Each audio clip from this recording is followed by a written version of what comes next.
Elmendi, vetëm një detaj lutem të mos se kalojmë pa e sqaruar, sepse pak më herët thatë se Kurti po tenton që ta dëmtoj LDK-n, pasi është një pelg i mirë për të mbledhur vota. Ku është këto faj i Kurtit që LDK-ja ja ka lejuar këtë?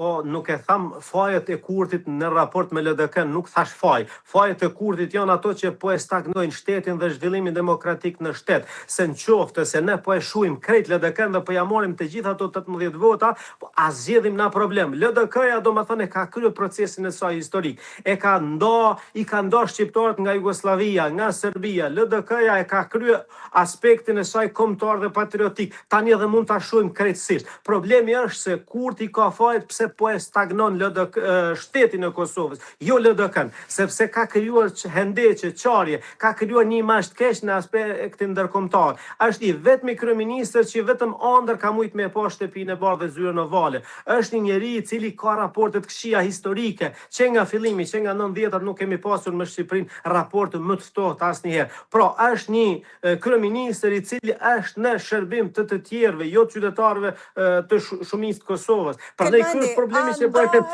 mos keq kuptohet se jo, LDK-ja nuk ndahet, LDK-ja do ta ketë një proces të rregullt zgjedhor, natyrisht është model për demokracinë partijake në Kosovë dhe më gjerë, LDK-ja do të jetë shumë më e fuqishme. Pas kuvendit unë besoj fuqishëm se në zgjedhjet të cilat sigurisht se s'mund të mos e themi, do të ndodhin në këtë vjesht, LDK-ja do jetë bindshëm më e fuqishme se sa në këto zgjedhje të fundit. E qartë, Kenan, do të kemi zgjedhje në vjesht apo jo? Apo ka ende shpresë? Si thash edhe në pjesën e parë të diskutimit tim, që mendoj që në fund të muajit nëntor do të kemi zgjedhje. Dhe kjo është ajo që loja, pozicioni i subjektit fitues e ka...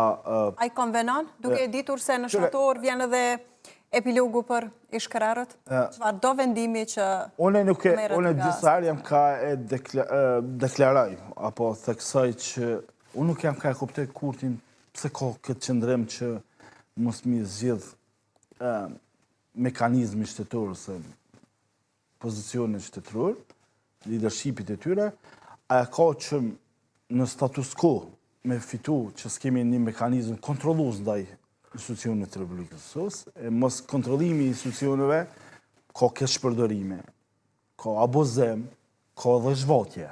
Tash, mbi bazën e kësaj të funksionimit jo të mirë të shtetit në mekanizmat e komisioneve parlamentare apo mekanizmat tjerë që janë që më varë dhe përzejtje, krijon një efekt negativ